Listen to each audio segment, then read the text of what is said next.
in Europe, the concept was pretty old. Are you doing arcades? They're dying. I went to New York, went to Dave & Buster's, Times Square, and it was packed, full of people, packed. And that's when we came up with the idea of Gamestate, which is a standalone location in a city center. Right. But it was doing very well, and since then we opened up a lot of locations in city centers.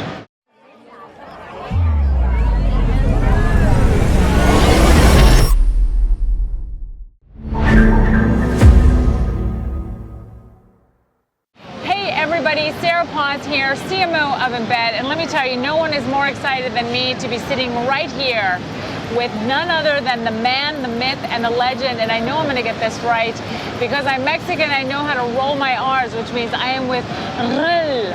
Roel. There you go. See, I can extend his. We could be here all afternoon. Anyway, Veltmeijer, okay, of the Veltmeijer Group. That's right. 50 locations in this family entertainment center business, okay, based out of the Netherlands. It is incredible. It's by far, it is considered a beast of a company in Europe. And what's fascinating, and actually I'm really excited that, you know, they have 50 locations at the moment, but in January they are going to have a total of 61. They acquired 11 other family entertainment center businesses, and we've just struck a deal to make them all on the Embed system. And so again, you know, I thank you for that confidence because we've been working with you guys for so long. And anyway, I just thank you for that.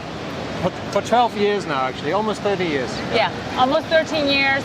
And you know, it's fascinating because this started as a family business, the Veltmeijer Group and the Veltmeijer family. And again, Roel. Yes, that's perfect. Is that perfect? Okay. Roel Veltmeijer of the Veltmeijer, what used to be the Veltmeijer family-run business. Again, it's privately owned and operated. Let us be clear, but he is now the sole owner of it, which I think it's incredible. So tell us, if you will, because here's the thing: family-owned companies, family-owned and operated companies, I should say, that are family entertainment center businesses. You know, if a corporate environment is challenging, being in a family business comes with its own challenges, as I've heard from so many of our own customers. Okay, and I love when you see decentralization and then centralization and whatnot in these company structures. Now, as the sole owner, and it's still obviously in the family name Veltmeijer, tell me, when you came in to the position in 2024, correct? As a sole owner, yes. As a solo owner. Yeah. But obviously you've been in the company since 2012, correct? Yeah, since now, even before that, since I was 27. Yes. I'm 42 now. So. But he looks like a spring chicken. I'm telling you, it's the Dutch genes. They all look like this. Anyway, go ahead. No, I entered the company in, I believe, 2008, 2010, after my studies. Got it. The company has been around for almost 70 years. Yes. So my granddad started it back from Rotterdam. Yes. And he started as an operator of bar games like pool tables, soccer tables, pinball games. My dad went into the company at 16 years of age. 16. Wow, okay. And then his brothers came in, my uncles came in the company, and then suddenly, you know, there was a lot of people in the company. Yes. Which is sometimes it could be very successful. We were very successful. Family businesses in general are more successful than others. That's right. But at one point in time, I thought, okay, let's go for it, and I took over the company in 2024. Wow, that's amazing. Okay, I love it. And here's what's fascinating is that clearly that means that for the Veltmeijer company, there's been many challenges, especially if it started with your grandfather. And the truth is this: even if you entered the company after your studies, it's always been in your life, right? And you always knew, hey, I'm part of the Veltmeijer family. How have you changed things? Well, first, no, wait a minute. Before I even go there, why don't we start with what made you, like, in 2024, when you said, okay, I'm going to be the sole owner, because that's a major step to take. And many families will be like, I'm going to branch off and do my own thing versus inheriting a legacy. Or did you feel like, no, I want to take this legacy and I want to redefine it and give it, you know, and elevate it and re-architect it and reimagine it? Is that what went through your mind? Yeah, well, I had half of the company back then, so I already was working in the company. I was CEO, and then the other half became became a possibility. And as you said, I'm 42, so there's a lot more to gain for me. I really enjoy doing this. So that's why I decided let's run all the business and see where it brings me. Oh, that's wonderful. Wow, how exciting. I would think it would be, and obviously with the acquisition of these 11 family entertainment center businesses, what's amazing to me is that if you think about it, your grandfather established this company, and the next generation went into it, and then the third generation. So you represent the third generation, and you are about to elevate, redefine, and re-architect it, kind of, in a way, right? What we did, what was new, so in the second generation, we only had arcades at holiday parks, which is, it's called Center Parks, which is a big brand in Europe, big holiday parks. And when I think it was 2012, we were only situated in holiday parks. We were making good money, but it was okay. Not too good, not too bad. And you know, in Europe, the concept was pretty old. Like, nobody believed in it anymore. Said, "Are you doing arcades? They're dying." And I think I was around 27, 28. I went to New York, went to Dave & Buster's, Times Square, and it was packed, full of people, packed. And that's when we came up with the idea of Gamestate, which is a standalone location in a city center. Actually, in this case, in Gergaard, a very small city. Right. But it was doing very well, and since then we opened up a lot of locations in city centers. Wow, was that how Gamestate was born? Yes. That's incredible. And it was one trip, it was a jolt of inspiration for you because you saw the possibilities. And then you basically created Gamestate from that, and obviously the rest is history, because when people think of Veltmeijer, they're thinking of Gamestate, right? That's incredible. And it's not only arcades, if you will, it's also entertainment, right? You have like your F&B, you have like, it's very, and it's clearly, it's the trailblazing player of Western Europe. So I think that's absolutely fascinating. Okay, since taking, sole ownership, which is amazing because so often you'll hear of these family entertainment center businesses where, there's a lot of family members and then it gets smaller and then it contracts and then it expands. So obviously it's a new chapter. Is this new chapter all about expansion, or what?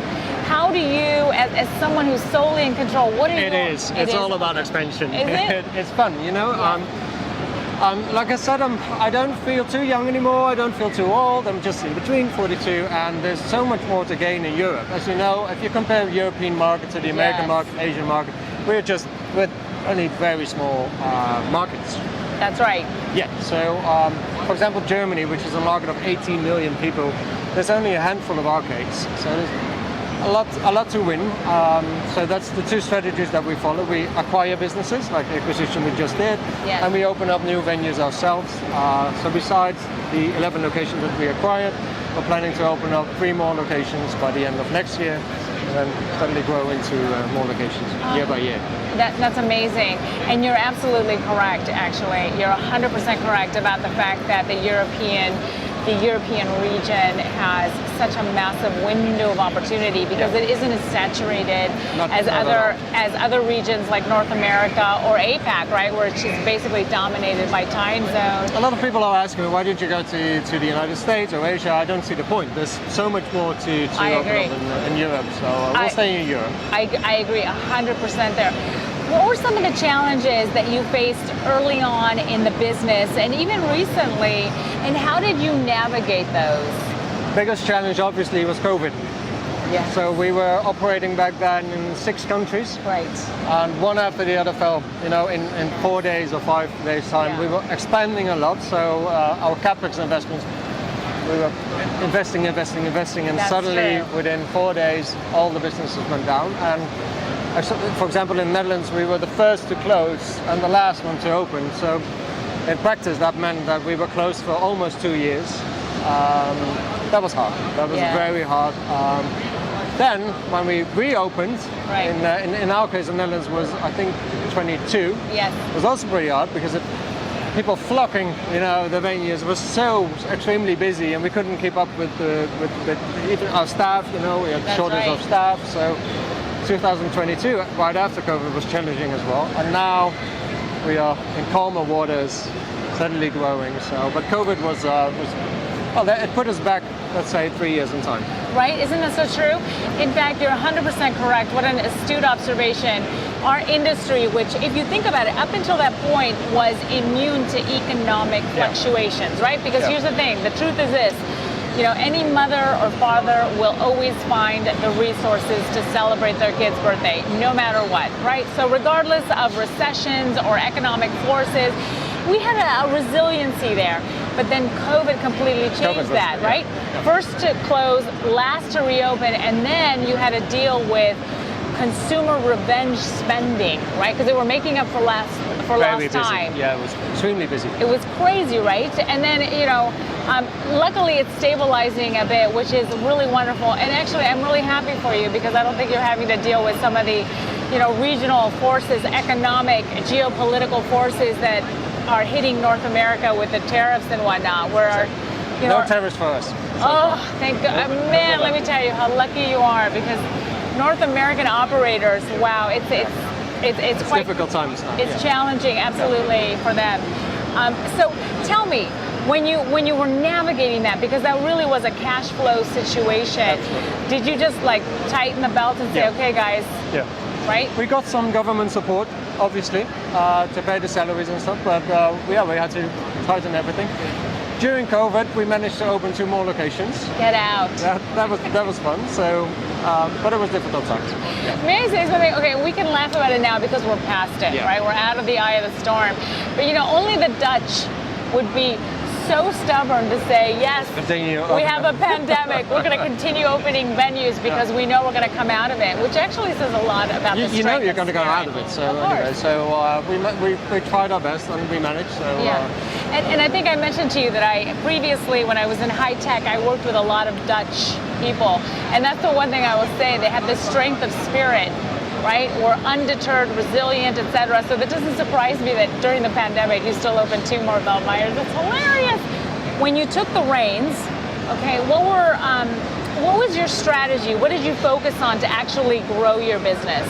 Yeah, so we really want to expand quickly, and acquisition is one means of doing it. So that's why we, after 12 months after taking over the company, we acquired another company, which is going to be 2nd of January, and we're going to rebrand all of the locations within 5 months into Gamestate, so that's a hell of a job too.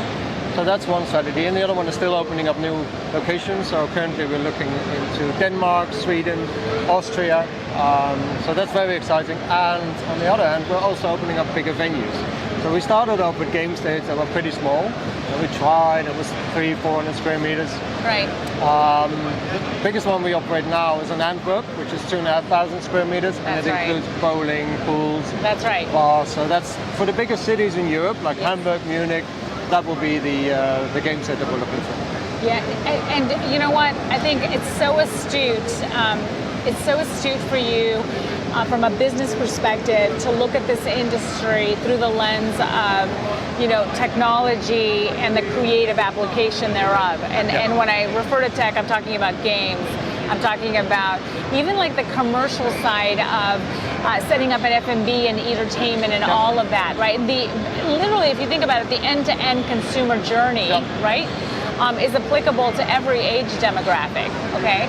And so, number one, brilliant plan, really, and I think it's really cunning and smart to be able to say, listen, I don't think I'm gonna do it all by myself and open up new venues. So acquisition is a way of getting fast market share, okay, which is brilliant.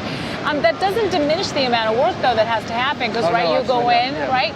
You go in and retool the technology as well as their F&B, and you have to get them up to the Gamestate brand level, You can't just change the logo. You need to invest in new games. You need to invest in Embed. There's a lot of things that you need to do before rebranding, and it's huge. Anyway, listen, congratulations on all fronts. Thank you so much for doing this. Roel, did I get it? That's very good, yes. Thank you so much for doing this. It's your story, it's incredible. I'm excited, and I know that the rest of the Embed team is excited to be on this journey with you. And oh man, I'm so excited to see how it goes, because you're right, the window of opportunity, especially in Europe, is huge. So again, thank you. Don't tell the others. No, I won't. Keep it a secret. Thank you so much.